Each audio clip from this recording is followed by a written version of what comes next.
तिनके काज सरे, जिन जिन नाम ते आया, तिनके काज सरे, तिनके काज सरे, तिनके काज सरे, तिनके काज सरे, जिन जिन जिन जिन नाम ते आया, तिनके काज सरे, जिन जिन नाम ते आया, तिनके काज सरे।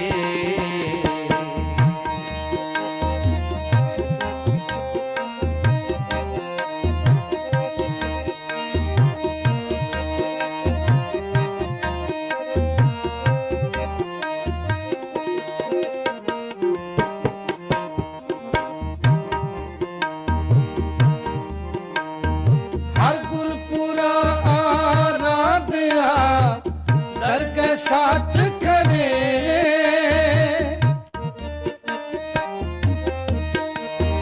हर गुरपुरा आराध्या, दरगह साच करे, दरगह सच करे,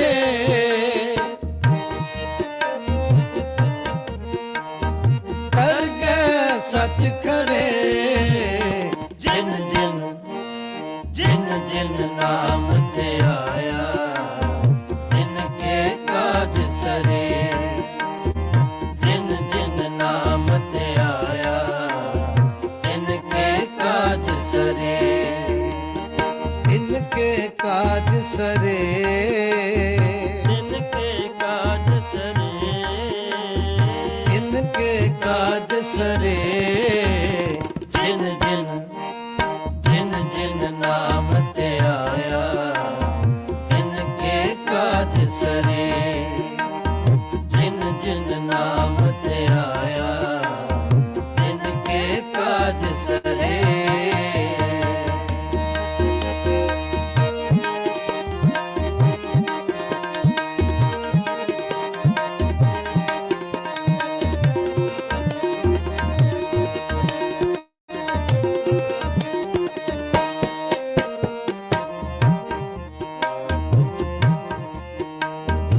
सर्व सुखानित चरण हर, औजल बिखम तरे,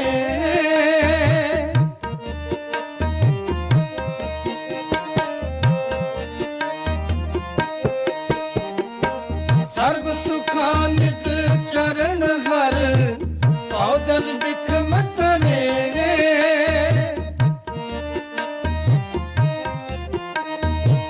प्रेम भगत तिल पाइया, विख्या नाहि जरे,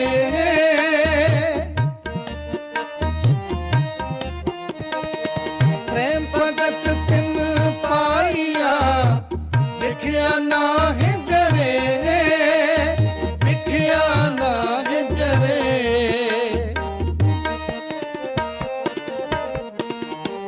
विख्या नाहि जरे, जिन जिन जिन जिन नाम ते आया, तिनके काज सरे, जिन जिन नाम ते आया, तिनके काज सरे, तिनके काज सरे, तिनके काज सरे, तिनके काज सरे, जिन जिन जिन जिन नाम ते आया, तिनके काज सरे, जिन जिन नाम ते आया, तिनके काज सरे।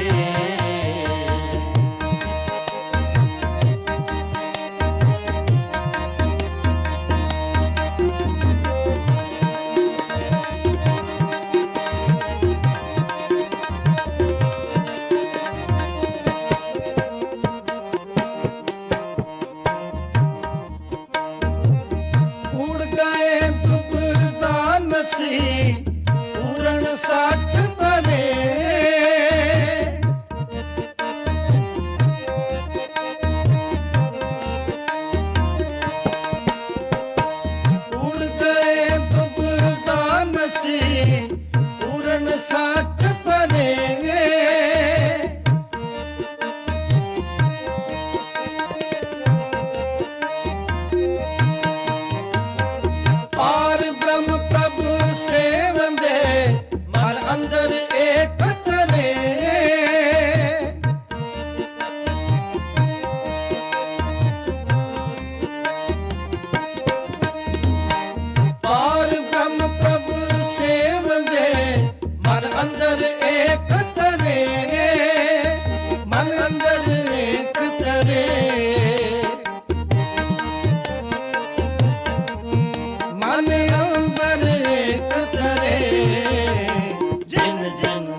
मूरत भले जिसको नदर करे।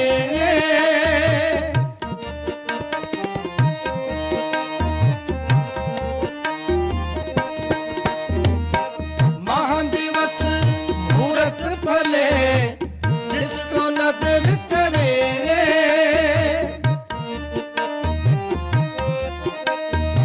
नानक मंगे तरसदान कृपा करो घरे।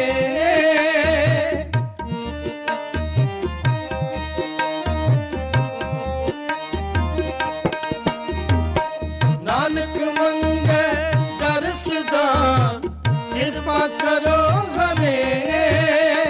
कृपा करो घरे।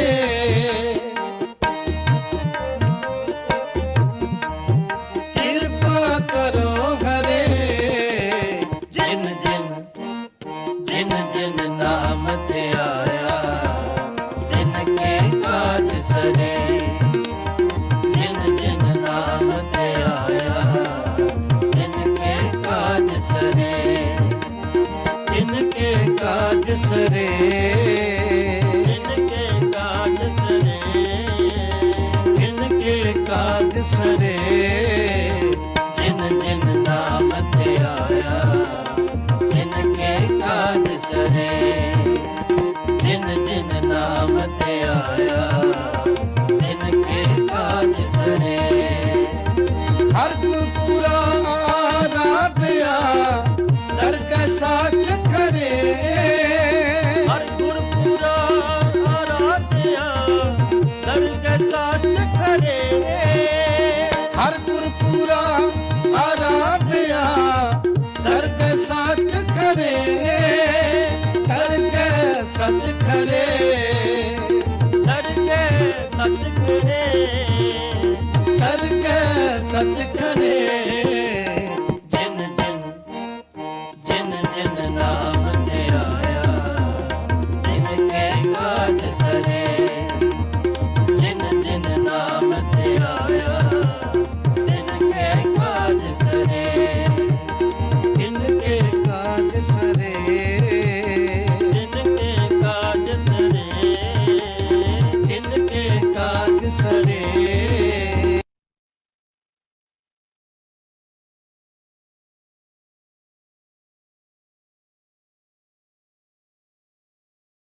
नारी कह कबीर रंगरेज गुरु रे मुझ पर हुए दयाल। शीतल चुनरी और केरे पई हूँ मगन निहाल। सतगुरु है रंगरेज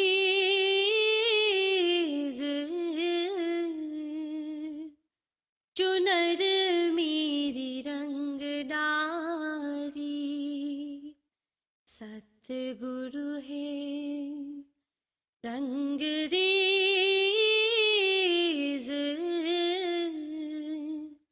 चुनर मेरी रंगदारी।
Hello everyone, hi, hello, welcome to today's satsang.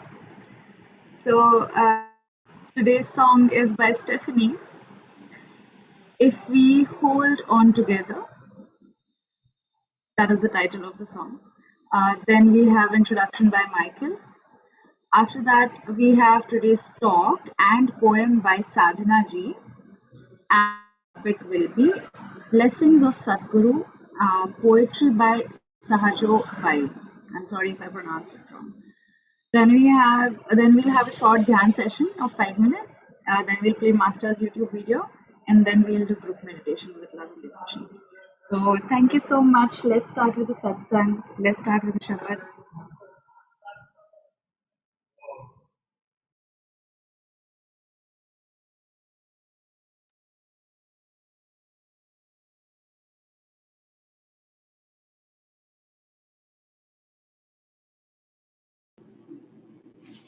Good morning, everyone. Welcome, Heather and Mike. So nice to see you. Welcome back. What is satsang without the wonderful satsangis? Welcome, everyone. Hand in hand, we enter truth's presence. Hand in hand, in this circle of lovers, hand in hand, we enter the presence of truth. And we are all waiting for the incalculable gift of divine grace, the incalculable gift of divine grace. We are all waiting so we can become a perfect man or a perfect woman. In Arabic, the perfect man is called Insan Kamil, the perfect man. And what is the perfect man? The perfect man is the one who removed his I-ness, who went back. Instead of when we came into this being, into this creation, we came from one and we became many. We were all one at some point and then we became many. And then an instrument has been put on us, which is the mind. And the mind has been put on us as a medium. So those who want to remove the medium, because the medium cannot know the self. In order to, the medium has been given so we can experience something other than the self. So in order to experience the self, that medium have to be removed. We have to go beyond it, beyond the medium, that instrument that has been given to us to experience this creation. And they say that what is God without us? What is God without us? That God is really nothing without us. That we are His attributes. We are the attributes of God. We are His objectification, and He needs, just like we need God. He needs us. He needs us to manifest Himself to Himself. So, what are we? We are the foundation. Inside of us, we are the foundation, and the foundation is God. Things change, objects change, but the foundation stay the same. And the saints and masters, they to always know and realize that the foundation is the same. And what is our foundation? Our inner core, our inner being, that is God. That is, they say, I am the one I love. The one I love is me. We are two spirits that live in one body. If you see me, then you see that one, the saints say. And if you see that one, both you see. Remove the medium. That is what the saints say. That I am the one I love, the one I love is me. Isn't that beautiful? We are, our being, our inner being is God's nourishment. This is how much important to God we are. That really, without us, He will have nothing to love. He needs us. Our being is His nourishment, and on we feed on Him too freely. That we feed on God, and God feeds on us. That we are two in one, and one in two. This is the beauty about the reality that the saints and the masters teach. Oh, I forgot to say, Stephanie, thank you for your beautiful shabd. We loved it. And Anoop, you really chose something very, very beautiful. And it in the beginning shabd, and it says that those who the perfect master casts a glance on, their whole life, their whole eternity becomes easy. My master used to say, Sant Singh used to say that if a perfect master just smiles at you once, your whole eternity will be full of smiles. And in the Shabd it says that those who have the glance of the Lord, their whole affairs are settled. The whole affairs are settled. That life, when grace flows from the absolute into the soul, then what happens? Then life becomes very easy. As we are all here, as in the picture we saw in the shop that Stephanie put, we are all sitting with our Holy Father. We are all sitting with the manifestation of Lord God in the perfect living Master. There we were sitting at his feet in the Bruce. That picture is so beautiful, but it shows the Father, the holiest of all holies, and we are all sitting at his feet. What a beautiful picture. What a beautiful picture full of love that we are all have been graced. We all have been graced. We all spent time with the manifestation of the Lord in the form of the perfect masters. We spent time, we became very intimate. We have an intimate relationship with the Lord. We are really everybody is his beloved children, the whole manifestation, but we are on our way back. And the soul that is on the way back, that means it has realized this game, and it has realized that it has realized the truth almost. I mean, when once you know the truth and you're on the way of realizing the truth, really you're gonna realize the truth sooner or later. And somebody has to be muted. So sooner or later we will realize the truth. So all the souls who have been blessed by the perfect master, blessed by the Lord, he makes their life easy here. Why does he make our life easy? Because for those ones who have not found the Lord, who have not seeked for the Lord, they have to go through suffering in order to seek for the Lord. But we have already met the Lord and we are on our way back. That's why grace flows to us and our karma is mitigated from the pains of the gallows to a prick of a pin. That He, that, that the Lord makes our life so tolerable that we can tolerate it. He will take care of everything. He will take care of everything. And if we have any problem, if we have any disease or any problem, we have to take a step back and look at what we are doing wrong. That something is telling us, hey, you are wrong in some place. Fix it. That was from the talk of Sant Singh yesterday, that I quote, and it stayed with me. And he said, if we have a disease or a sickness, that means we are doing something wrong at some place, and we have to fix it. We have to fix it, because even if we have our karma, even if we have to go through our karma that probably has sickness from the past life, with the listening of the Shabd, with intensive meditation, and with full devotion and love to the Master and God, that could be mitigated. That could be mitigated to a great extent. So, really, once we start our journey backwards to our source, to our core, then, then our outward life will become easy. Grace will be flowing in everything we do, and we will not seek ye first the kingdom of God, and everything else shall be added unto you. What a beautiful sentence from Lord Christ. Seek ye first the kingdom of God, and everything else shall be added unto you.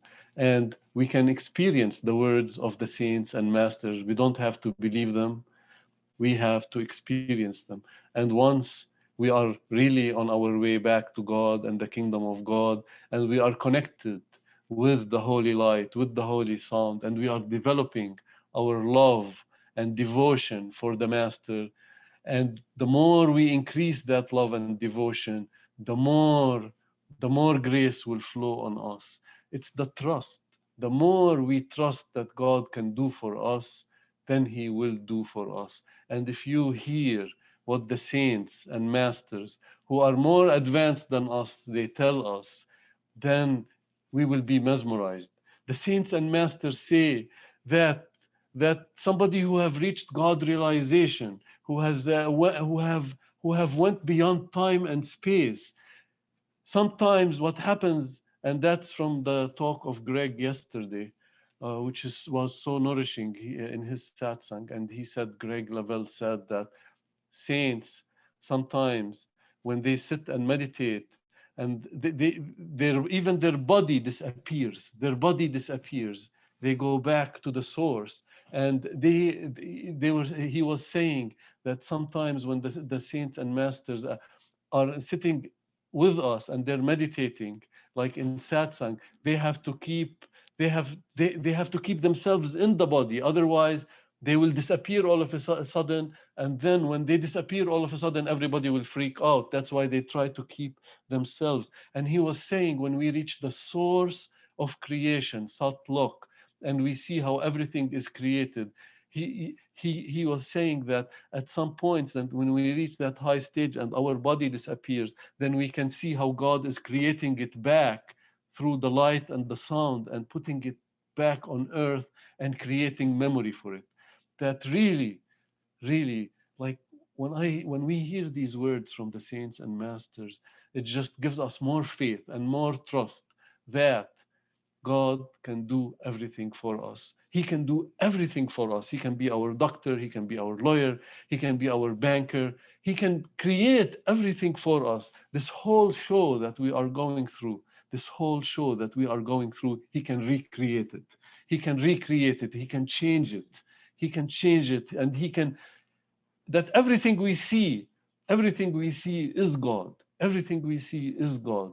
And he can, and if we are his lovers, then then he, that power, which is us, works for us because we have realized that what the truth is, and we're going back home. That way he will make our life easy, so we can sit in his lap here in this life, and we can use this time to go within.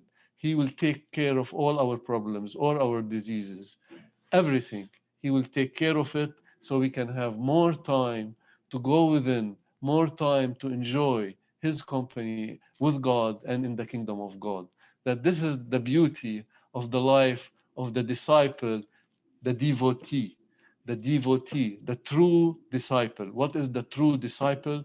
The true disciple, or Khalsa, is the one who became one with the Master and has removed all the veils, and he has full trust in the Master, that the Master will do everything for him, that he's not the doer, that God is the doer, and God will do everything from A to Z, in our life. If we have that full trust, all what has to be developed while we are on this journey of love, this journey of completeness, this journey of oneness with the Lord, all what we have to do is the trust. The trust and the faith are the most important thing on this path. That the more we develop trust in the Lord, the more we develop faith and trust in the Master, the more we will see the miracles, the more He will do for us, the more He will do for us. Another like thing that I heard yesterday, that Greg was saying in his satsang, that how when he was taking a big exam, um, and he didn't know how to answer, and it was like ABC choices, A, B, C, D, and then like Master answered everything for him. Like he had the intuition like say, choose A or B or C, that the answers were there magnified for him. He could see them illuminated. This is how much master like will work for us in this world. This is, and I have like so many miracle stories in my own life, of the grace of the master, how he worked for me, and how things before the master were and how things are now. Before master came in my life, life was totally different than when master is in my life, and where I have grew in more love and more devotion, more trust, more loyalty, and more faith. As I grew in loyalty, trust, and faith to the Master, then we will see so many miracles. We will see him doing more and more and more for us, more and more and more and more for us, when we develop those two things, trust and faith, that we will see change in our life as we develop the trust that the disciple of today is not the disciple of the future of 10 years from now. There is a big change, big change, because the disciple of the future has developed the trust and the faith, and depends only on God, and nobody else. As Mohanji said, when Mohanji was among us, and he said that Sant Kirpal told him, "Don't ask anybody except me for anything." And he only asked Sant Kirpal if he needed anything when Sant Kirpal was alive. When Sant Kirpal left the body, of course, the master never leaves. He's always with us. He was asking Sant Kirpal, and Sant Kirpal did everything for him, and he's in his 90s. So we lose our fear, and we become fearless. And we only depend on the master as we keep on growing and growing and growing. And I'm looking forward. Everybody is scared from old age, but I think the initiates of the perfect master are like a bottle of wine. The more it ferments, the more it stays in the cellar, the more tastier and the more delicious it is. And I'm just looking forward for the years that are going to come. 10 years from now, I can't wait for that time, or even 20 if I'm still here.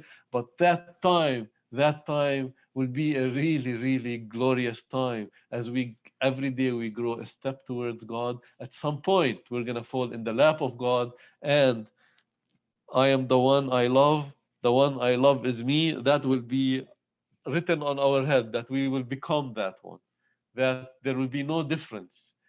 Be ye perfect as your Father who's in heavens is perfect. And then at some point, when we reach that perfection, we can claim, me and my Father in the heavens are one. But we should not ever claim that until we reach total oneness with God. If we claim that before we reach oneness with God, that will be our destitute, spiritual destitute, as our ego will bring us back down into the mind, and we will suffer. So this is what I wanted to share with my holy family, my lovely ones. That really my brothers and sisters that make satsang, beautiful, and bring the presence of the Lord. We sit together here in this holy fire. We remember the Lord. We bring the presence of the Lord, and He is with us, whether we see Him or we don't see Him. And the saints and masters say that we will even be able to see the Lord in front of us with our own physical eyes. That time will come. That time will come, that not only we see Him inside, but He will also manifest Himself outside. As there is nothing, everything is possible in God. Everything is possible in God. The word impossible, Sant Kirpal says, is only found in the dictionary of the fools. But everything is possible in God. That there is nothing that is not possible in God. And if we just keep hold of that idea that everything is possible in the Lord, then our life will become easy. All our fears will just dissolve, go away, and go away. Thank you, Master, for the seva. And now I'm looking forward for our new Savidar, Siddhana, who wants to share her love for Master and us. And you can introduce yourself. And she has served. All what I heard, about her is that she, for 20 years, she has been serving the mother of Dr. Chand, and the mother of Dr. Chand is a perfect master. So she served Dr. Chand's mother for the last 20 years. And imagine to be to serve the perfect master and to have a perfect master so close to you for 20 years. Imagine how much love vibration is in that soul. So all that love vibration now will spill on us. Thank you. Welcome. Oh, hold on. Let's unmute you. Is it Rajat? Is that the name? It says Rajat Suri. Okay, I'm gonna now you say, unmute yourself. Hit the button. साधना जी अपने आप को unmute कर लें आप. हाँ जी मैंने Oh unmute yeah, किया. now it's good. Now it's good. Did you remember me when I came to the ashram? Do you remember me? And you dressed. Yes, I did. I met you in the ashram when you had come to Delhi. Yes, I do, Michael. Okay, cool. Okay. Dear friends, namaskar, greetings to all. I'm grateful for this opportunity to share my thoughts with you all today. Thank you, Michael ji. Thank you, Chanji. Thank you, Sarah ji, and the coordination team there. I've been very fortunate and blessed to have been in the company of a perfect living master, my Sadhguru, for last 20 years. Today, I'll share my experiences born out of sheer her grace and company. Let me start with how I got to meet my master. It was in a highly improbable situation in a corporate environment that I was with my team members, and we were having an office get together. And my team members requested me to sing a song. I didn't know any, so I thought of singing a bhajan which I had learnt in my childhood. My father had taught me. And this bhajan was in praise of a guru, but I must confess, I did not understand the gravity, neither the feeling behind the lyrics. But I did sing that bhajan. While I was singing that bhajan, a colleague of mine was completely overwhelmed and he had tears rolling down his cheeks. It intrigued me no end to see the intensity of love this person had for his guru. And I kept thinking to myself, I don't feel anything. I am singing the bhajan. I do not have any feelings. And this person has so much love. Where is this intensity of love coming from? However, after the bhajan, he came to me and he said, will you please sing this bhajan in front of my guru? I readily agreed. And that's how my Maraji called me to herself. They say every sheep is marked. And that's how I went to Maraji. So this colleague of mine took me to the ashram where Maraji stays, where we now stay. And I was told to wait outside, as he said, I'll just check with Maraji. Is giving darshan right now. So I waited for some time and then he ushered me in. When I met Maraji, that time for the first time, at the age of 79, 80, she's 102 now. So at the age of 79, 80, with all and sundry at her beck and call, it completely amazed me. She got up from the chair and greeted me with folded hands.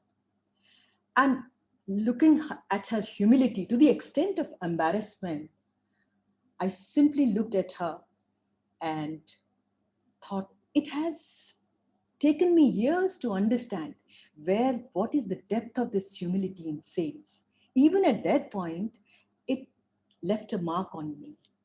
We just sat down and Maraji started. We had the conversation. The first sentence she said, and I'll quote it, quote, बेटी हम अपने आप को शरीर समझे बैठे हैं, हम देहधारी आत्मा हैं, unquote, which translates to, daughter, we've assumed ourselves to be this body. Actually, we are the soul wearing the body. At that point, I did not much comprehend the content, but while she spoke, she looked at me and her gaze, completely the wave of love that she transferred, I was besotted with that source of that love. as to where that love was coming from. And though I was inquisitive initially, but thinking that coming from a very tech background and coming from a background where everything had to be rational and logical, so I set myself a target that come what may, I'll fathom the depth of this person, this guru. Such is our false confidence. She offered me her friendship. She nurtured me with her unconditional love, and she kept me with herself. And I rested all these years on her grace, on her mercy. And over the years, how she taught, sometimes very, very few times with explicit instructions, but most of the times, a direct percept. For the lack of words, I've coined this term, direct percept. What I mean is, she would look at you and a deep connection establishes at the point when the Sadguru looks at you in the eye, and she would transfer the knowledge. It's almost like if you've heard of Ashtavakra and Raja Janak's story. So immediate, instant knowledge transfer happens. And she's done it so often. Over the years, she got many projects completed. We did various things. And she would choose a person irrespective of the capability and the skill of this person. She would get the work done. She'd look at the person and whatever and however knowledge is required for that particular project, she would just transfer it. I have many instances in all these years. So the point I'm making is one can never ever know the Sadguru. It is up to the Sadguru.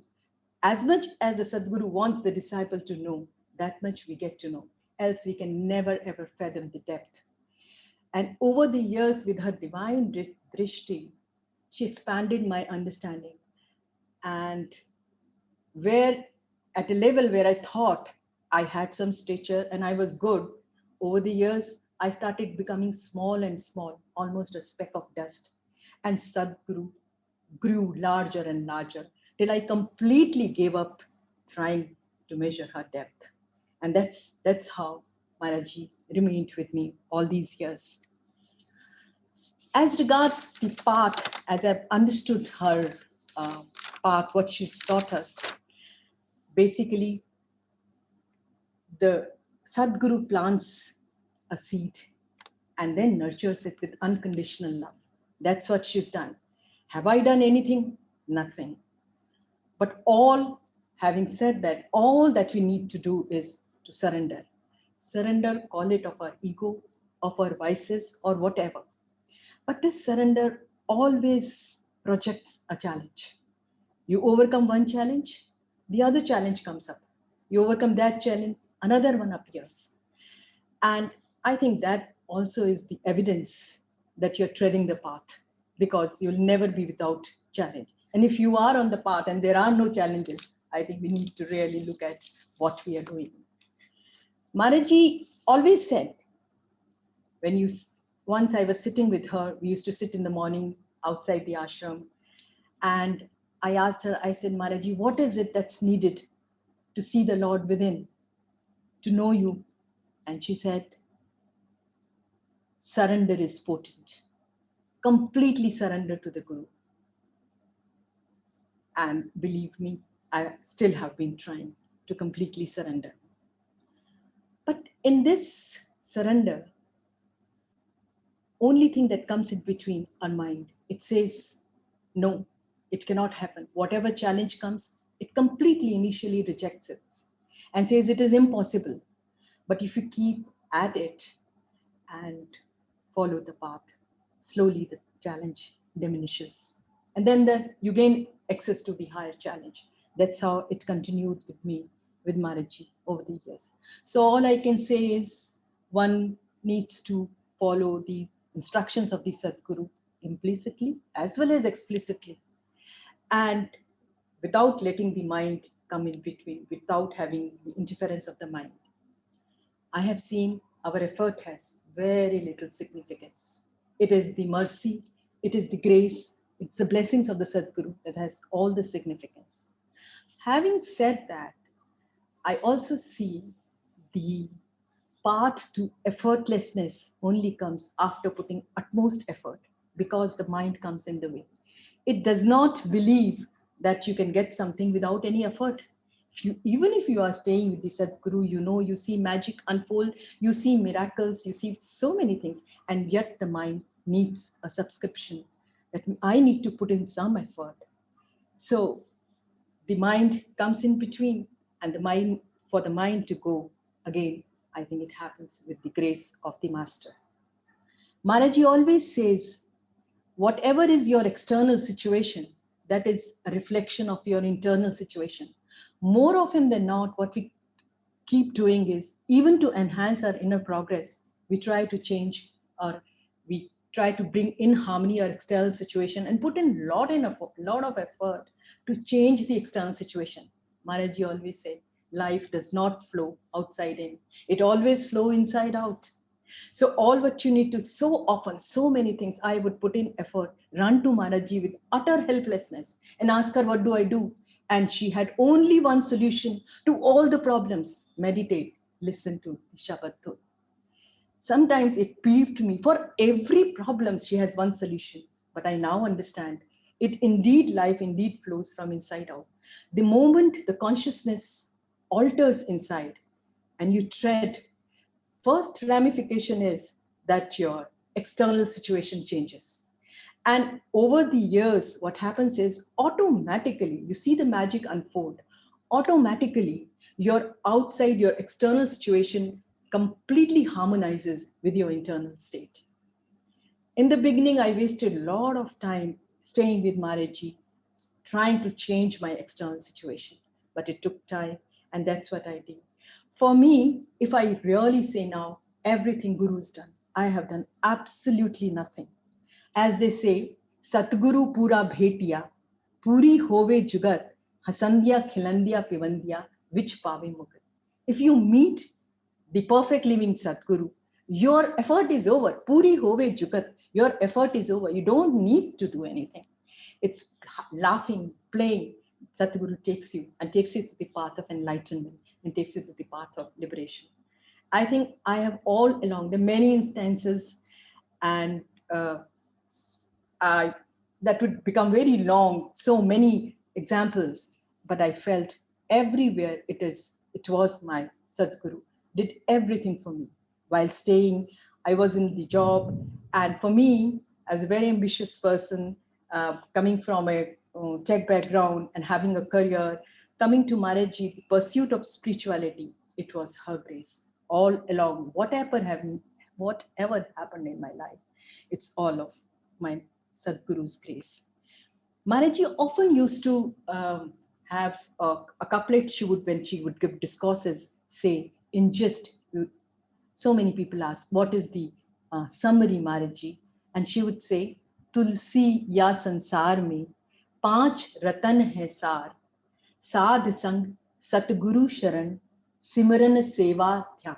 So she emphasized the five jewels, and the five jewels were the company of a mystic, an enlightened one. If you cannot be in company of your master all the time, not everybody can be, then be in the company of an enlightened one, of a mystic who is treading the path. Then complete surrender to the master, Satguru. And Simran is, she gives a lot of importance to Simran, emphasizes that constant remembrance of the Lord.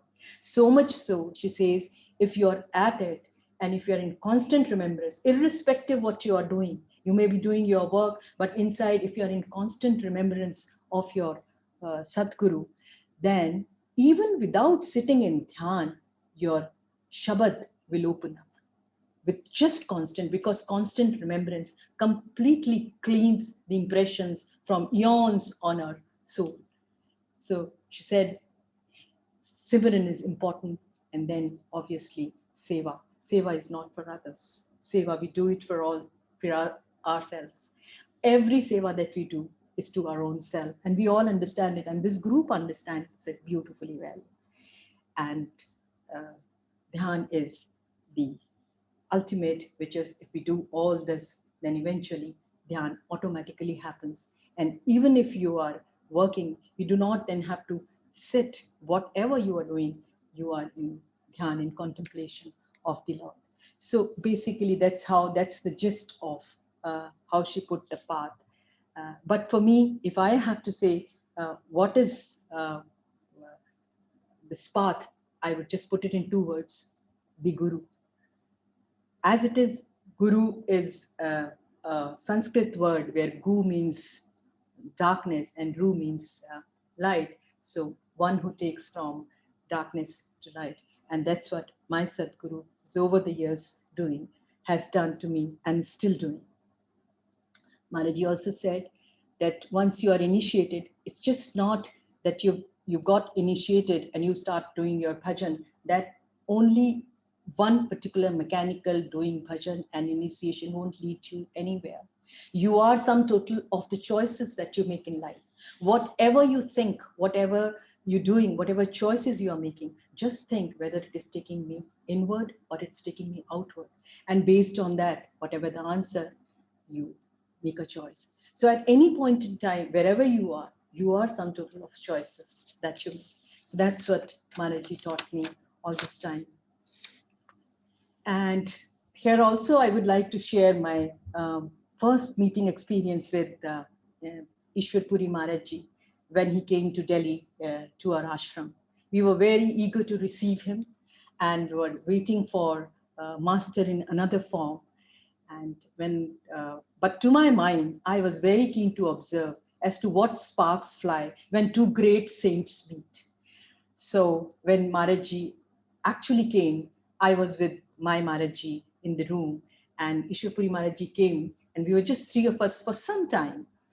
And Maharaji looked at our Maharaji, and he was overwhelmed to see the co-disciple of his own master. And he addressed me and looked at me and said, I feel a pull and tug in my heart when I remember my master. This showed me that even after becoming one with your own master, the person, the master, misses the physical presence. I believe that's why the master always keeps another one coming, the successor, to carry on, take the path and the disciples forward. We had privilege of having his company for quite some time that day. We served him dinner and we were recipient of his overflowing love. I have of course been also connected with Ishwar Puriji's YouTube satsang, where he's put every intricate spiritual matter in detail like nobody else has done. So that's about my little experience, and now I will take up a poetry by Sehjo Bai. Sehjo Bai was a saint, a lady saint, and her guru was Sant Charan Das Ji, and she sang this poetry in praise of her own guru. So I'm taking that up.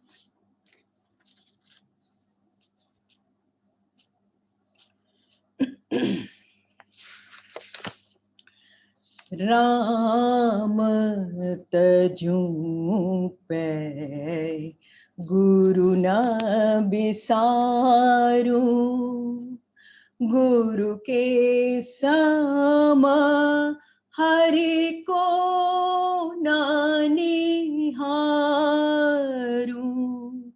Ram तजूं पे गुरु न बिसारूं, हरि ने जन्म दियो जग माही, गुरु ने आवा गवन छुड़ाई, हरि ने पांच चोर दिए साथा, गुरु ने लई छुड़ाए अनाथा, राम तजूं पे गुरु न बिसारूं, गुरु के समा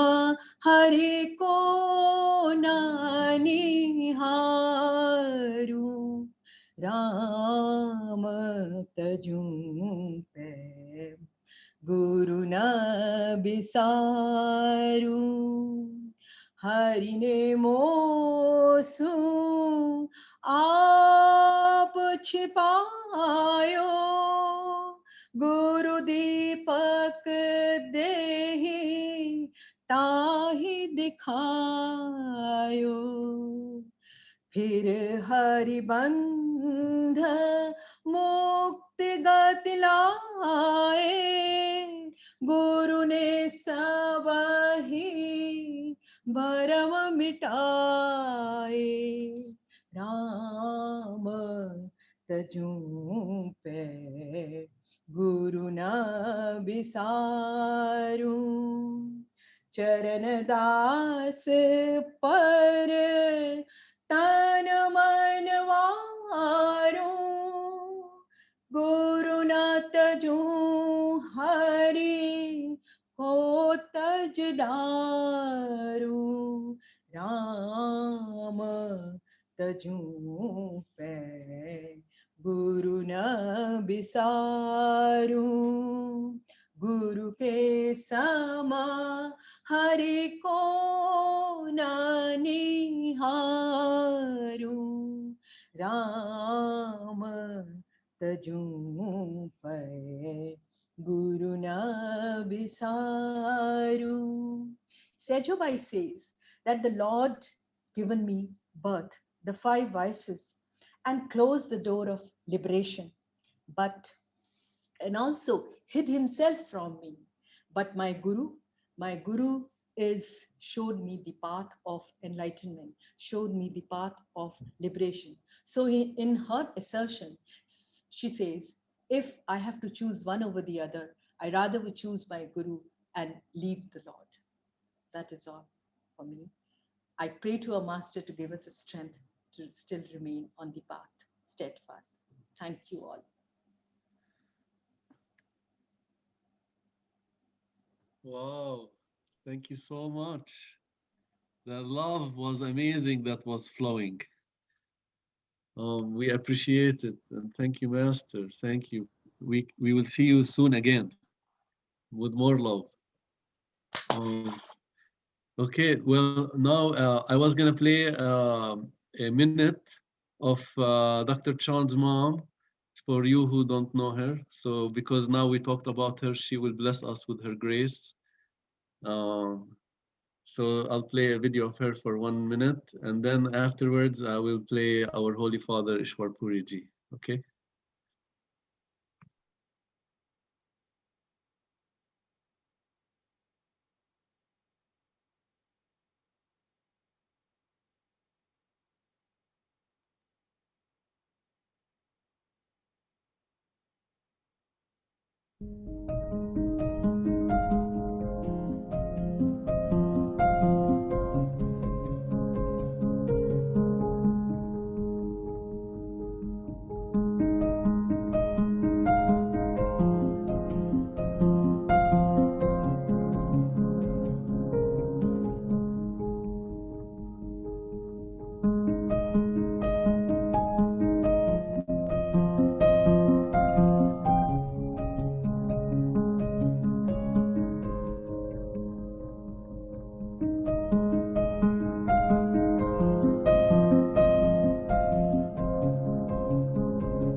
$68 trillion. That is how much money is up for grabs in the next 12 months. So she asked me, coaster in your destiny. So you had a conscience to create your own morality, to create good and evil. It came with the mind. Good and evil, morality, all came from the mind. Soul had none of this business. We were pure soul, consciousness per se, but adding on this costume and bringing our destiny here, picked up our destiny and entered into an area where, had we remembered that we have come for one life and we should go back home, we stayed on and got caught up. And what looked like a notional future life became a real life. And we got into a cycle of life after life after life. We created it. We didn't need it. We just created and got trapped in it. And the mind, which we thought was great, it was great. It's the best computer, the best instrument I can ever imagine. The human thinking mind. It thinks, creates language, creates spoken and unspoken language. It is used for communication, used for reasoning, rationalization. It's used for communication amongst people. It communicates with yourself. It enables you to speak. You never spoke before, it's not necessary. Soul never speaks. It's not necessary. Why should the soul speak? For what? Only the mind speaks.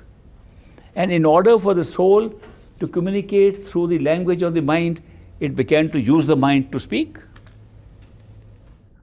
Imagine our original state. We are the soul, the unit of consciousness arising from the totality of consciousness where we are all one.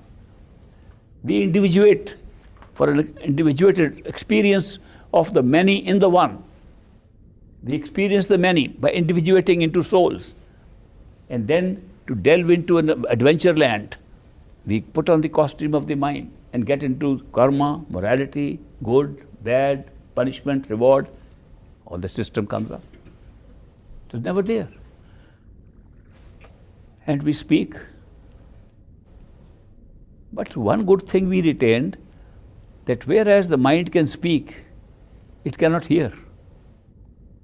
Only the soul can hear. Soul still retained the capacity to listen, whereas the mind took up the capacity to speak. If you want to know inside your head, in your consciousness, where is the soul, where is the mind, where is the distinction, close your eyes and say, who is speaking? That's the mind. Who's listening to what the mind is speaking? That's yourself, your soul. It's very easy to find out that the listening capacity of the soul was enabled throughout our adventure land and never gone. Even now it's still there. It was good to use the mind. It was a very useful thing to use the mind. But we made one little mistake. Instead of using the mind, we asked the mind, what shall we do? That's not using the mind. Using the mind means giving instruction to the mind what to do. Instead of our consciousness telling a thinking machine what to think, we began to say, what are you thinking? I'll do that. We became slaves of a machine. And we put the mind ahead of ourselves, with the result that the mind, which created judgment, which created karma, which created good and bad, which created an experience of free will because of lack of knowledge, because when we came into this world, that was not the only costume we wore. We put another costume on top of it. To expand the activities of the mind, we put on a costume which created sense perceptions. That means the mind that was capable of perceiving things directly, grasping anything, now grasps things by looking at them, listening, touching, smelling. It just divided itself by a new costume, which we call the astral costume. The astral body is nothing else but a system of sense perceptions built into consciousness. Don't think there's a body there. The body, physical body is like this.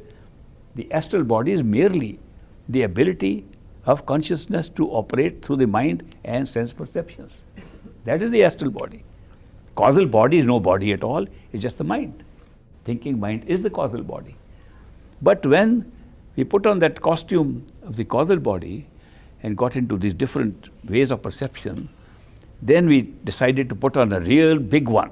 This is the big one we are wearing, heavy stuff, heavy costume of the physical body. And one thing to make it interesting, and I don't know where it came from, but it came that the idea of surprise is great. We love surprises. We thought all surprises will be pleasant, but they're not always pleasant. In order to have a surprise, you must cut off knowledge. If you already know, you can never have a surprise. So we decided to cut off knowledge of what is going to happen tomorrow. Indeed, we cut off knowledge what's going to happen next second. We cut off all knowledge of future, just speculated. Could be this, could be that. And whatever happened was surprise. We converted our whole life into a surprise by becoming ignorant. A deliberate ignorance of the future, because only in this ignorance could we get a surprise, and only in a surprise could we think what we should be doing. If we knew what has to happen, the carnival was very simple, that we could ride. What is that ride that goes round and round and horses go up and down? Merry-go-round, where the horses, you sit on the ride, enjoy it, but you know where it's going. You never say, should I now change my direction of the horse or not? They're fixed. But once we put a big blanket in front, maybe this horse might go this way, might go this way. We created a very beautiful new experience called free will. If you have no surprise, if you have knowledge, how can you have free will? If today we knew what's going to happen the next second, next hour, and tomorrow, and the whole life, free will disappear. Free will only comes when you don't know what you're going to do and you decide.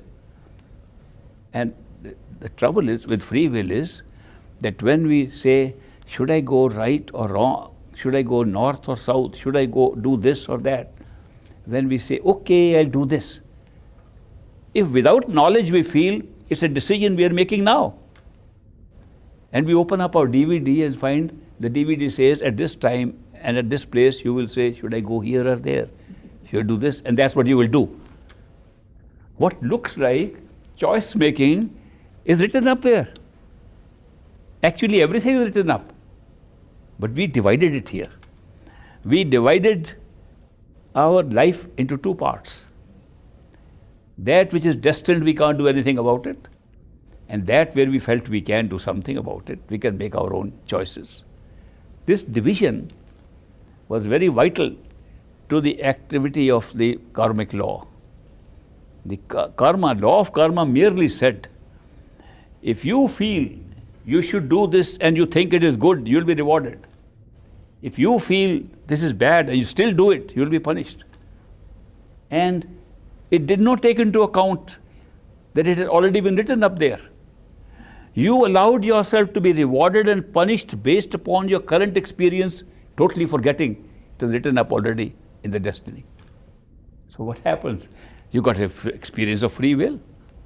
That was a very great experience. Still is. Free will is the greatest experience a human being can ever have, because it makes you make a choice.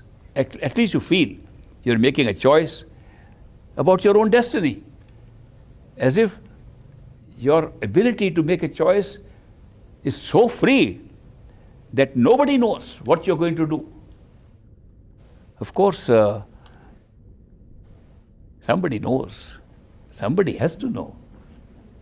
Otherwise, there is nobody. Then how can we call God omniscient, omnipotent, omnipresent? If he is omniscient, omniscient means knows everything. If he doesn't know what we are going to decide, and we have such free will that even God doesn't know, then we are superior to God. He is ignorant, and we have free will. But if God knows already what decision we are going to make, and we think we are making the decision, then God, of course, knows, but our free will is an illusion. We feel it's free, it's actually not free. When I was going to school at Harvard University, I had a colleague of mine who was examining this issue of the dispute on free will. Do we have or not? Because there were so many issues about it. If we don't have free will, why are we being punished? Why is there karma? Well, how can there be karma if we have no free will? It's all destined. And whoever has written up the script, let them be punished. Of course, we never realized we wrote up the script also. But anyway, he one day found out, just based on this question of divine omniscience, that if whoever is the creator knows everything, then we cannot have free will. He must know what we are going to decide. In that case, our free will is merely an experience. So he called me in the morning and he said, Ishwar, found the great truth, Eureka, we have no free will. I said, how did you find it? He said, because on this basis, I studied and found out that every religion in the world believes there's a God who knows everything. By different names, different words, they're using it, but they all believe there is an all-knowing power. If the all-knowing power knows everything, how can we have free will? They must know what we are going to decide. I said, come to my apartment and we'll discuss it here. So I played a trick on him. Before he came, I prepared a tray with 3 cups on it. One with coffee, one with tea, and one empty. When he came, I said, friend, will you have tea, coffee, or nothing? I got all 3 ready. And don't use free will, you don't have any. He was shocked. He said, you destroyed my whole knowledge with just 3 cups? I said, I am going to prove to you that you not only have free will, you cannot avoid free will. You're trapped into free will. Whether you say, I don't want anything, free will. I take coffee, free will. Tea, free will. He said, you completely stumped me. I came up with the conclusion that we really don't decide anything. And now you are proving that we have to decide all the time. So karma is being forced upon us because we have to decide. If somebody says, I don't want to decide, there's karma on that. It's a decision made by free will. When he got so upset with me that I destroyed his great discovered knowledge, then I said, I'll take the devil's side. I'll take the other side now and prove to you there's no free will, even at the physical level. I told him, when you make a free choice, you say, okay, first make a choice, I told him. He said, okay, I'll have coffee. I said, now, I'll explain to you, there is no way you could have chosen anything but coffee if you acted freely. If you didn't act free, then you could have taken anything, but if you had free will which you used, you only had to take coffee. Now why? Because when we make choices, it's not in the vacuum that we make choices. There are some factors in our head already existing which help us to decide what to choose. Every time we make a choice, there's something already in our head guiding us how to make a choice, what's right or wrong, or whichever way to go. Now in choosing between coffee and tea or nothing, you chose coffee. There could be 2 kinds of factors that could affect you in choosing coffee. One, it's in your genetics, hereditary tendencies. Your father drank coffee, your grandfather, great-grandfather, somebody drank coffee, it's gone into your genes and your DNA. You had nothing else but the pressure on you to take coffee. The other is environmental, that you have been among coffee drinkers and they induced you to have coffee, you became a coffee drinker. There is no third factor. If you examine carefully, there is no third factor that makes us make choices. If we make a free choice with free will, these are the only 2 factors that come into play, which we call free. And I said at this time, you can't change your genetics, you can't change your DNA, and nor can you change the environment through which you have passed up to this point. Therefore, you had no choice but to make only one choice. Looked like a choice. It wasn't. So therefore, free will is merely an experience. But it is such a great experience that's been likened to man being closest copy of God himself. They say man has been made in the image of God. What does that mean? It doesn't mean God has eyes and ears and face like us. God is the power. The only similarity between God and man is that he has real free will by which the whole show was set up, and we have the experience of free will as part of that show. Therefore, we are similar to that because of the experience. But that's not all. The experience of free will is very vital for us to become a seeker. Otherwise, we are trapped in a show and go from page to page of this book, chapter by chapter, and die. In between, this free will plays, and we say, I am fed up of this, I want to find out the truth. I want to go back home. This is not my home. These feelings come up which make you a seeker. Seeker, to seek, is a play on free will. Therefore, the very fact that you have an experience of free will makes you a seeker. And if you seek, you will find. It's as simple as that. But don't stop seeking. If you seek the truth, the highest truth, and somebody shows you something halfway, take it. He's taking you in the right direction. And when you reach halfway and you feel you are not satisfied, keep on seeking. Finally, it is the duty, it is the role of a perfect living master about whom I speak to you, to meet the seeker and take him back home, if you are still seeking. Therefore, it's the seeking that leads to this. In India, we say, when the chela is ready, the guru appears. They never say when the chela is ready, can find a guru. And then nobody can find a guru, I tell you, because there is no sign. And if there was a sign, somebody had put on a forehead, I am a guru, we would have millions of gurus. Even without the sign, there are millions of gurus. So, and those who claim to be gurus and they assert they are gurus, where are they living? They're asserting something physically here, then their whole domain is over here. If they're trying to convince us over here, we are so and so, we are so and so, and their physical ego is being projected like that, they don't go anywhere. They may be very learned people, but to have a higher awareness, a person who has the highest awareness knows everything about everybody, because everybody is one. And that's the picture which he can see. From that point of view, does he have to announce who he is? Not at all. Does he have to prove that he is? Not at all. If he knows the seeker better than the seeker knows himself, he doesn't have to prove anything. Just pull the seeker back home. It's as simple as that. The role of a perfect living master is not to teach us anything, but to take us back home. Remember this. There are a lot of teachers, and then there are perfect living masters. Teachers come to teach. Perfect living masters don't come to teach, they take us back home. But then our mind wants to be taught. We are so trained to that. Somebody is taking us home, he says, wait, first tell me the way. Sometimes we want to be taught a lot before we go home. So they become teachers also.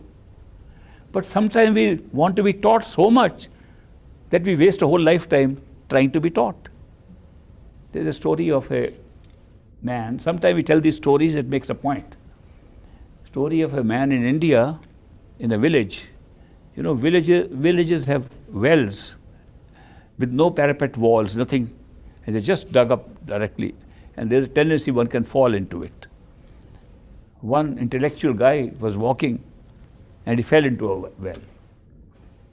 He was moaning and groaning. Fortunately, the well was not very deep. He was still in the water.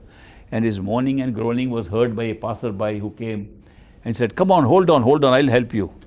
I'll bring a rope and take you out.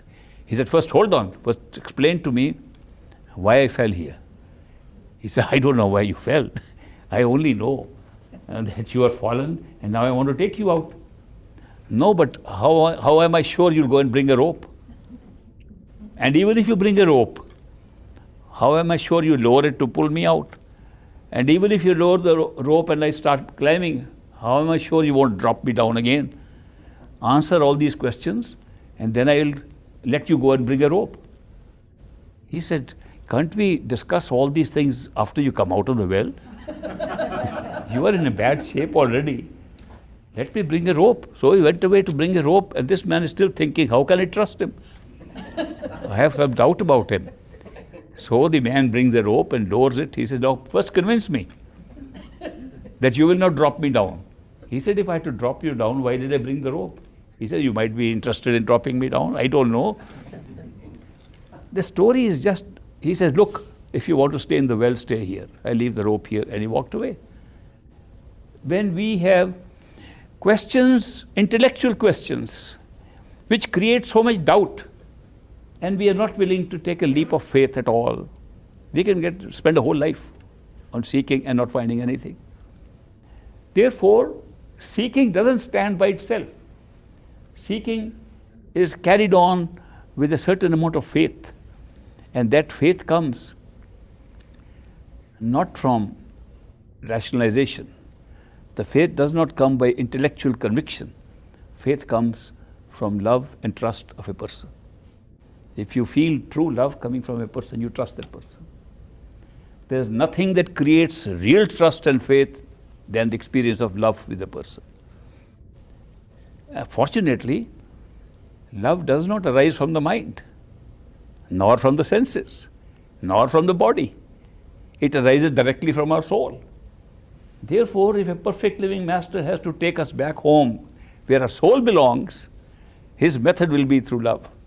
He'll pull you with his love. And you will trust because he is pulling you with unconditional love. His love has no conditions whatsoever.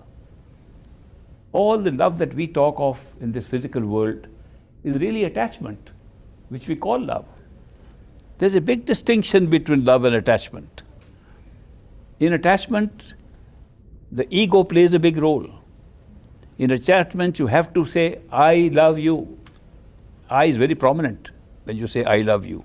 In fact, I is more prominent than you. Because if you say, but I don't love you, then I says, I hate you too.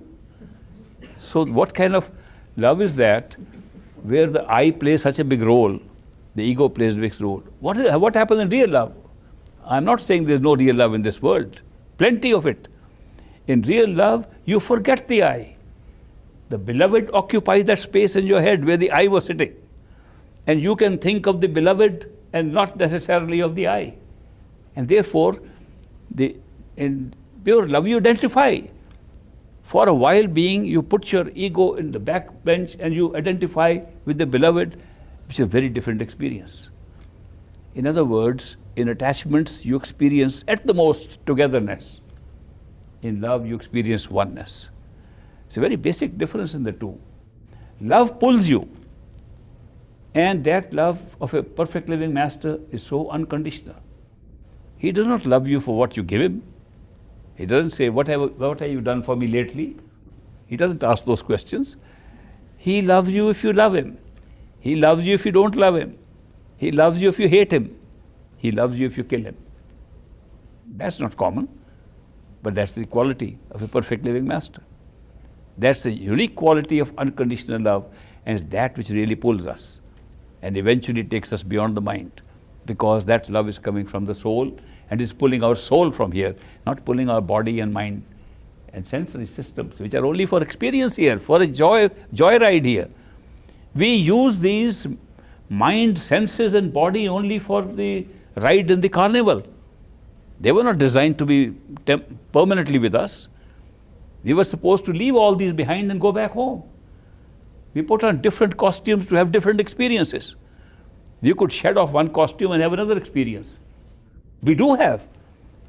We have experience of a lower kind of game, lower kind of play, which we call dreams.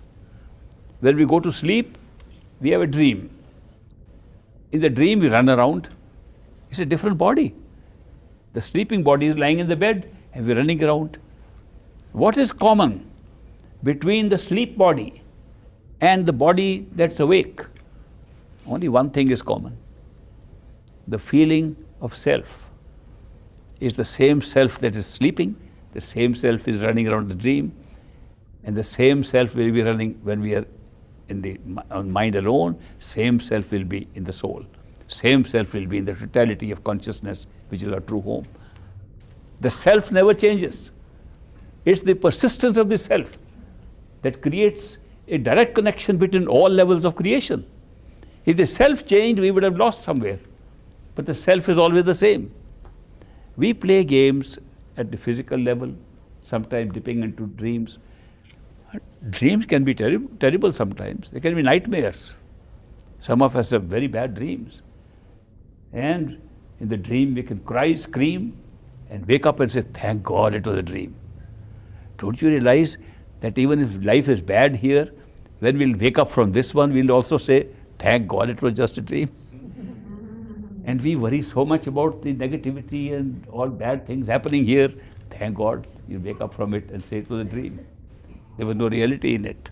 So that is why we created these experiences, and each cover we put on ourselves creates a different experience. These three covers create a unique experience. The cover of the mind, the cover of the sense perceptions, which we call the astral body, mind we call causal body, and the physical body. These create an experience of a material physical world, which is a great experience. The only experience in the entire creation which we have an experience of free will. Human being in this physical world being the only creation, only species, only form of life in which we can experience, though only an experience, but still it's an experience of free will.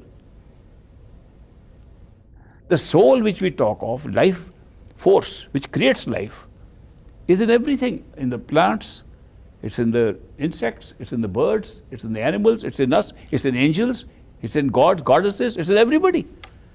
Soul is the living power. Soul is what gives us life. Soul is what makes you conscious to a certain degree or to a greater degree. The plants may have lesser consciousness, active consciousness. We may have little more than that. And angels in the astral plane may have even more consciousness. But it's the same soul, the same life-giving property of consciousness that's making it happen.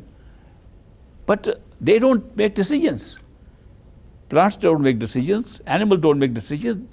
They act on their built-in instincts. They act immediately on their instincts. They don't sit and say, should I or should I not? Only human beings do that.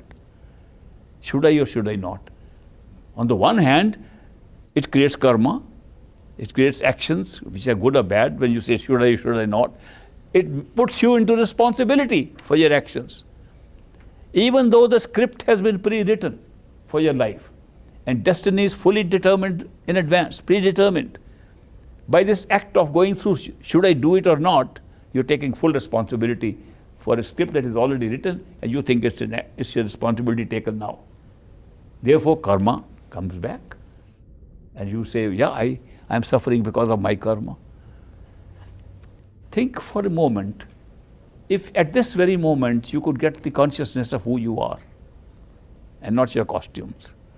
If you could know mind is merely an adjunct to consciousness, mere an accessory provided for your enjoyment and for use, and senses are also to have a larger experience, and the physical body is to make material world more real. Supposing these three, you understand, are not you. Karma ends. You just participate in a show. You're participating in a movie. We go to see movies. Sometimes we go and see horror movies.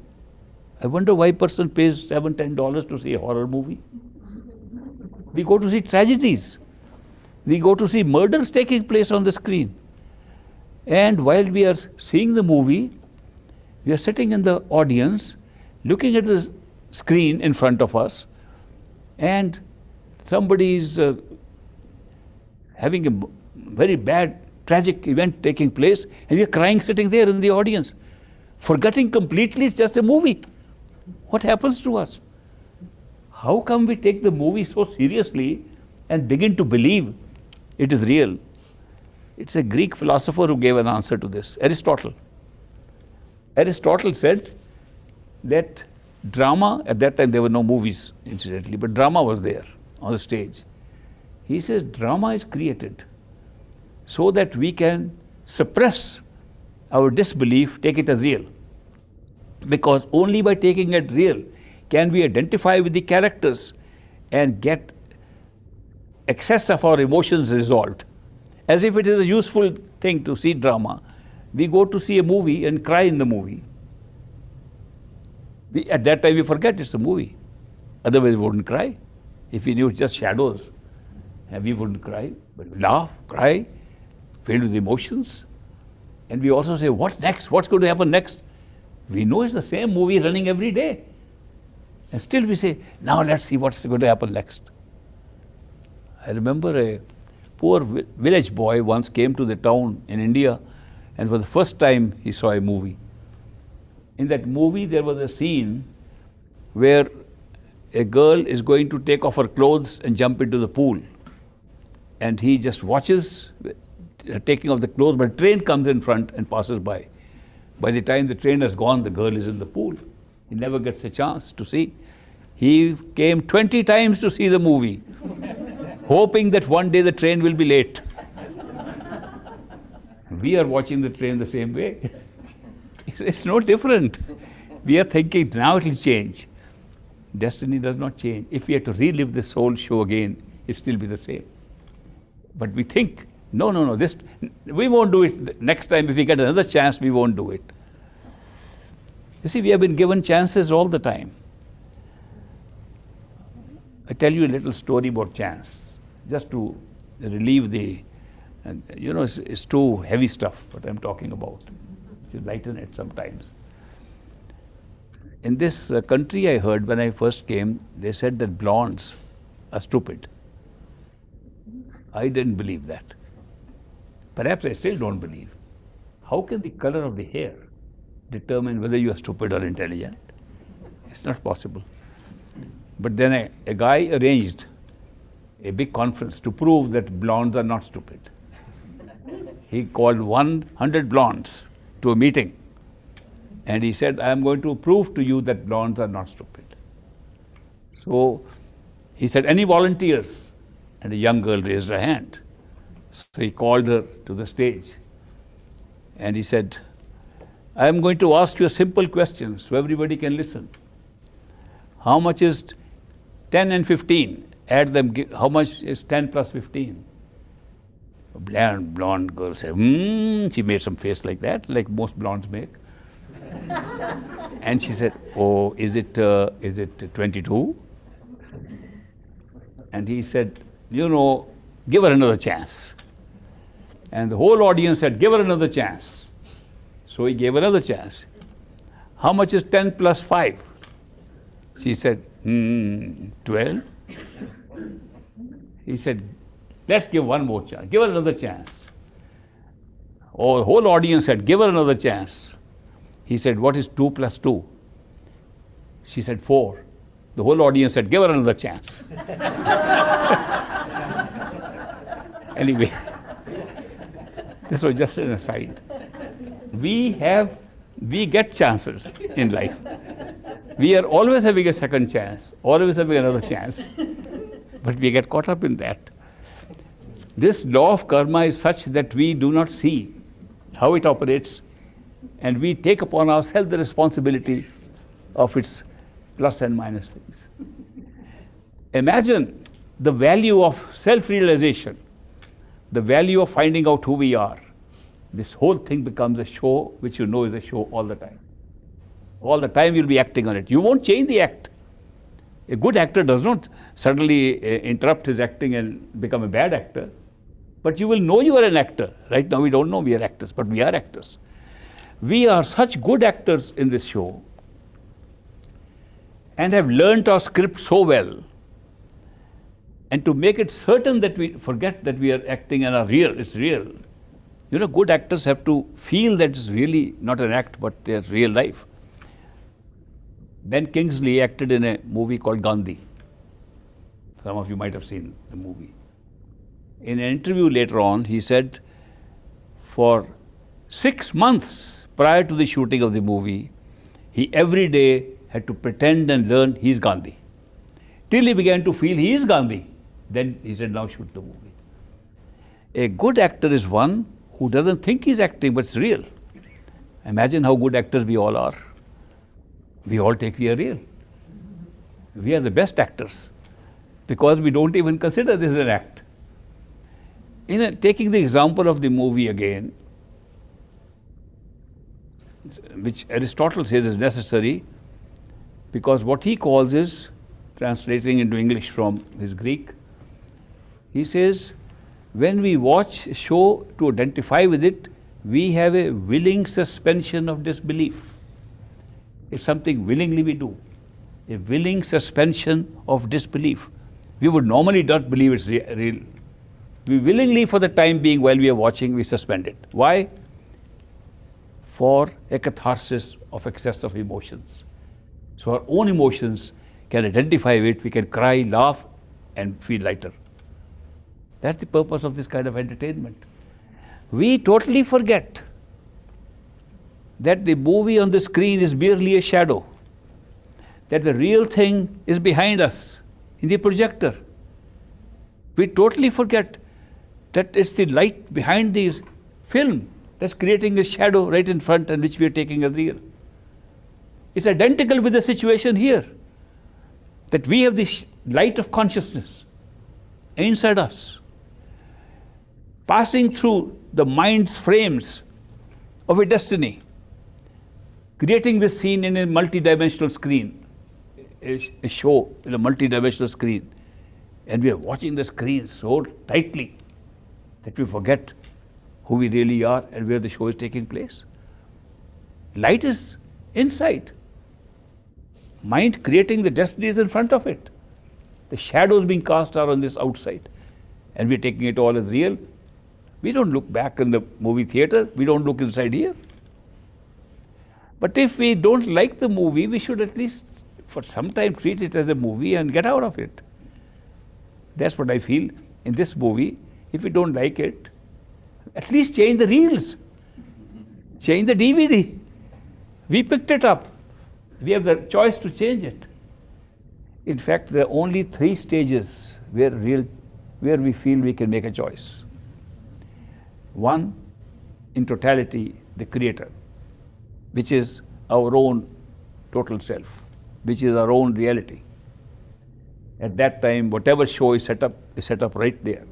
There is no time, no space. It's spread out by time and space here, but the show is one single moment of creation.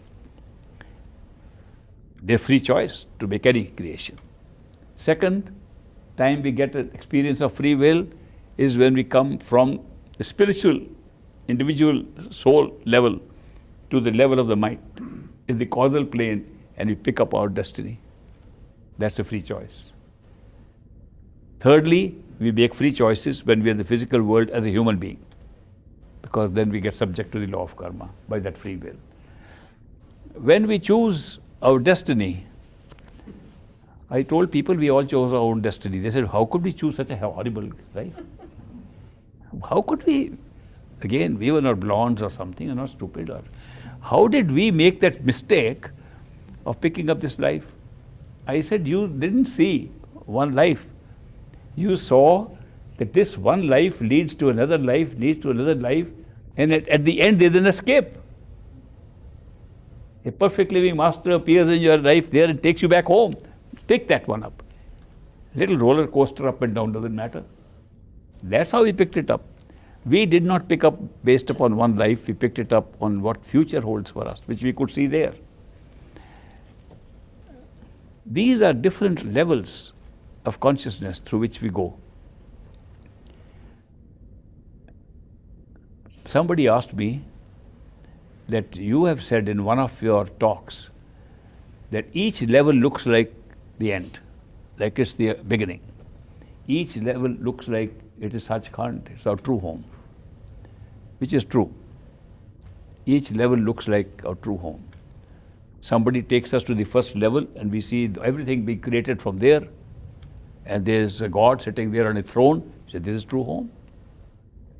As depending on what our belief system here is, we give that God some different names. But there's a God sitting there on a throne in a palace, running the whole show of that level as well as this level. How could you ever imagine there's anything more? It looks like it's the end. If you happen to go beyond, then you find that that was a created thing. And there are two levels of creation. You go to the third level, you find the universal mind, that all minds were one, that all karma was generated from one mind, that all these different DVDs are a product of one mind, not several, and that our individual mind is merely individuated from there. And we say this must be the end. We reach the universal mind. What can be beyond that? So, if somebody takes us there, says this is your Sachkhand, we believe it. This is our true home. Somebody says no, there's something beyond, and able to convince us that this is not even your soul what you are seeing, this is your mind. Well, we didn't know there was a difference between mind and soul, because most of the time we said, I think, therefore I am. Only some guys said, no, that's not true. The truth is, I am, therefore I am, and I have a mind that can think. But most people don't say that. So they think that the soul and the mind are the same. How do we know? Okay, the big distinction. The mind acts only in time and space. Soul acts out of it. Any example? Yes. Try to think of any thought which doesn't take time. You can't think. But soul can have intuitive knowledge. It just comes like a hunch at once, no time. All intuition comes from the soul. All thinking comes from the mind. Intuition needs no time. Thinking needs time. All love comes from the soul. Attachment comes from the mind. All beauty seen together comes from the soul.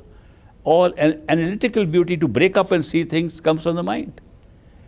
Analysis comes from the mind, synthesis comes from the soul. There's clear distinctions between two of these things inside our consciousness, sitting all the time and functioning together. Once we know that there's a distinction, then somebody can say, okay, find the soul, not the mind. You only found the mind in the universal mind state. So somebody can take us beyond, then we say, we found the soul. What else can be beyond that? That looks like a true home. He found our spiritual self, our self without mind, without senses, without body. That must be our true home. And somebody says there's something more. How can there be? Then another perfect living master comes and says, no, you are not a soul. You are totality of souls. You are one soul participating in the multitude of souls. And multitude of souls are not separated. Now here I must tell you, when I was young, somebody gave an example of the spiritual path. He said spiritual path is that our soul has been separated, a drop of ocean has been separated from the ocean and is trying hard to get back and merge with the ocean. That our spiritual journey will be the drop, that is our soul, will go around and merge in the ocean and become one with the ocean. I thought to myself, what a bad deal this is. If I am a drop, at least I have some identity. By merger, I lose it. What do I gain? And moreover, what does the ocean gain by one more drop in it? It's not a win-win situation, it's a lose-lose situation. I don't gain anything. I lose everything. Ocean doesn't gain anything. I couldn't believe this kind of spiritual path. But I was wrong. It took me years to find out the drop in the ocean is a correct thing. But the drop never left the ocean. The drop was always in the ocean. It was the ocean who began to constrict his awareness to be a drop of any size. It could become a small drop or a big drop. It is within the ocean. When it expanded its awareness to a full ocean, that's what the merger is. That the drop realizes it's the ocean. And it's not separated from it. We are always a part of the ocean. But our awareness is separated to the level of a drop. And once the spiritual path then made sense to me. It's an expansion of awareness, not losing anything. It's gaining everything. So you gain your true knowledge of who you are, and that lies beyond the point which we call Par Brahm, beyond the creator of this three universes. In Parbrahm we discovered we are the soul, and we go above to totality. We find we are all one. That's the true home that we have. So somebody wrote to me that you say you can't know which is the end. How do you know what you describe as Sachkhand is the end? There may be more beyond that. I agreed. I said there could be more. If somebody shows me more, I'll follow it. I'll definitely go for it.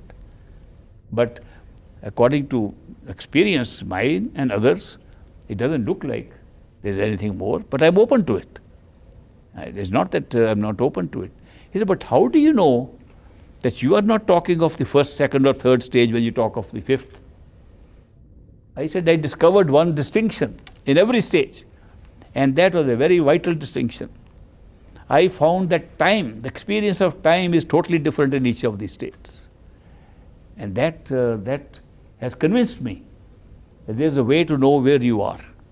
In meditation, you can have an experience and not know where you are. I'll tell you how to know where you are, just by a simple test of how time is flowing there.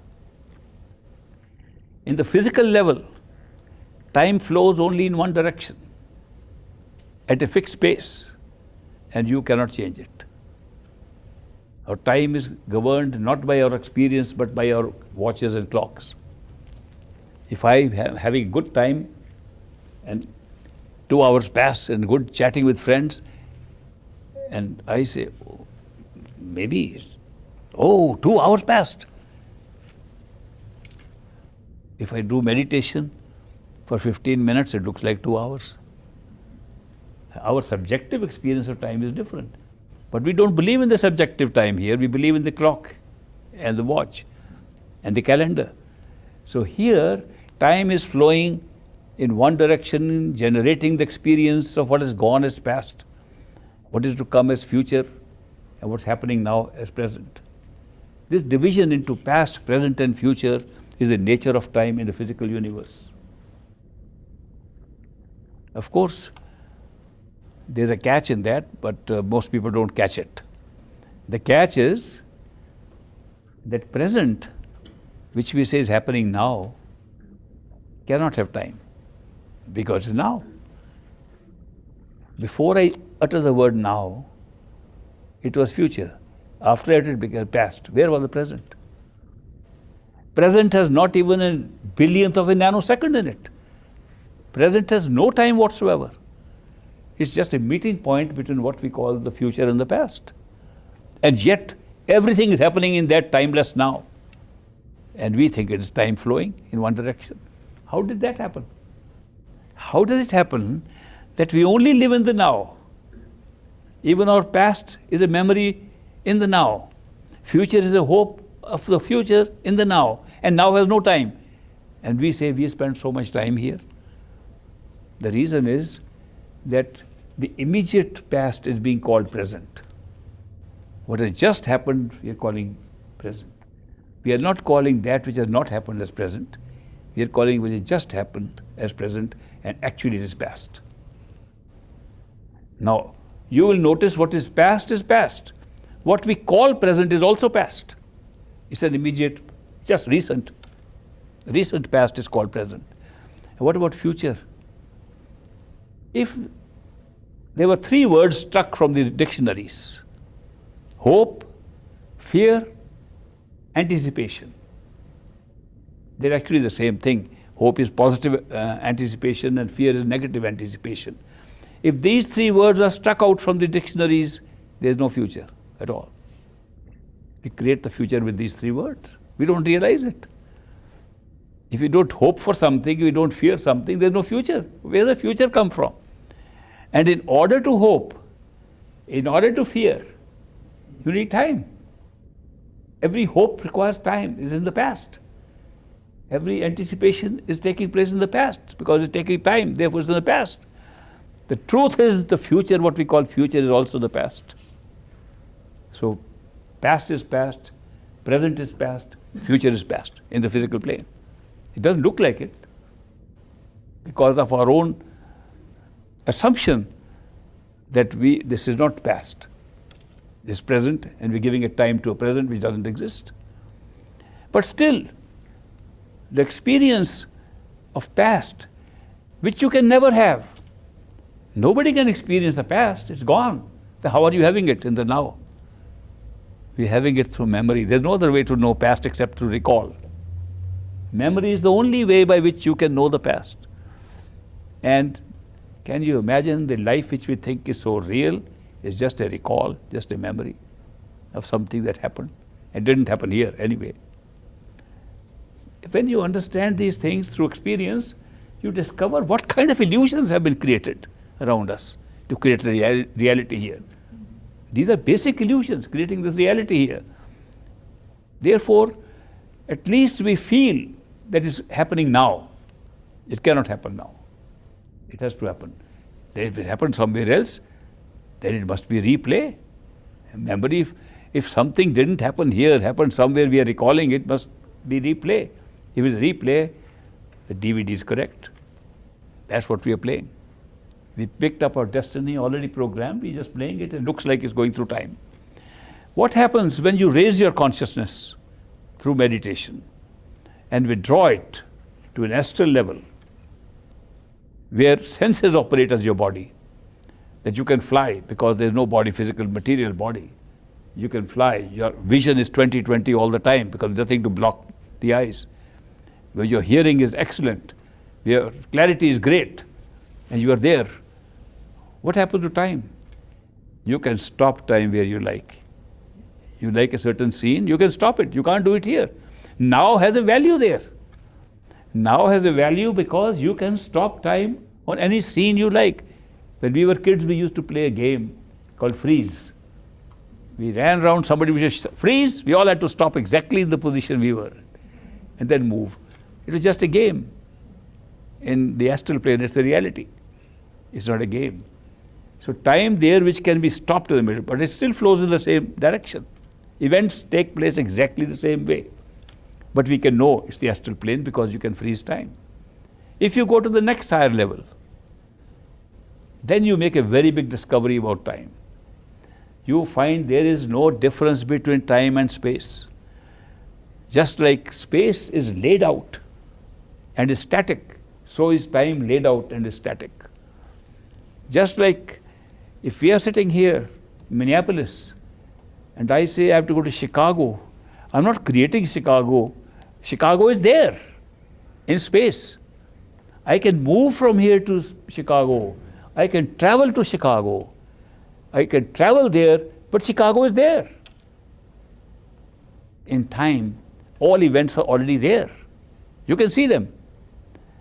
You don't go and create an event, you travel to that event. You really time travel. We don't realize we are time traveling even now. You only discover it in the causal plane, where you see that all events, past, present, and future that were on the DVD were laid out at one time. And therefore, when you travel from event to event, that's the creation of time. Same thing is happening in physical also, but we don't notice it. We think nothing has happened, future is all open, and anything may be there. It's all there already. They say the Egyptians could do time travel. The pharaohs could go see things. Some people do time travel here also. But they do it accidentally. Some do it by practice also. There was a lady near Chicago, and I met her at the Spiritual Frontiers Fellowship. She could have prophetic visions. She could see what is going to happen a week later. Some of you might have met her also, I think. I introduced them. And she was psychic with ability which she did not practice or generate, just she was born with it. So she kept a journal of her dreams. And she met me in the East Coast, and then she wanted to come and see me in Chicago.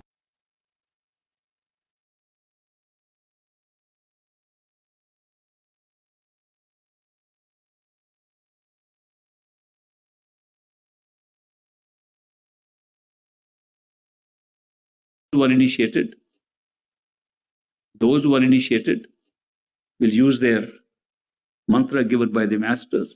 Those who are not initiated can use a temporary mantra created by themselves, expressing love for somebody. Close your eyes. Imagine this body of yours is your house in which you live. It has several floors. The lowest floor is right where you're sitting down at the bottom. Then as the floors rise, you are on the 6th floor behind the eyes. And that's the place where you will always meditate. That is your meditation chamber. So go and imagine you are sitting in the middle of this meditation chamber. And you can examine that the house, this body-like house around you on the 6th floor, that you are sitting on top of your throat, you're sitting on top of your body, and the ears are around you, and the eyes are in front of you, your hair is on top of you, and you are sitting relaxed, totally relaxed, no tension. The body has nothing to do with it. There's no pressure on the body or the head or the eyes. You are using your imagination to sit behind the eyes in the center of the head. And whatever comes in front, look at it, but don't follow it. If any sounds come, listen to the sounds attentively, but don't move towards them. If a sound comes from the top, listen while you're sitting relaxed in the center. Sound comes from the right, listen from the center. Sound comes from the left, stay in the center and listen to it. If two sounds come, pick up the one coming from the right or above and drop the other.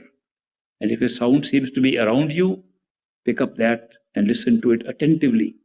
Put all your attention on the sound when the sound comes. Meanwhile, keep on repeating the words. If the sound disappears, go back to repetition. And when the sound comes, drop the repetition, listen to the sound.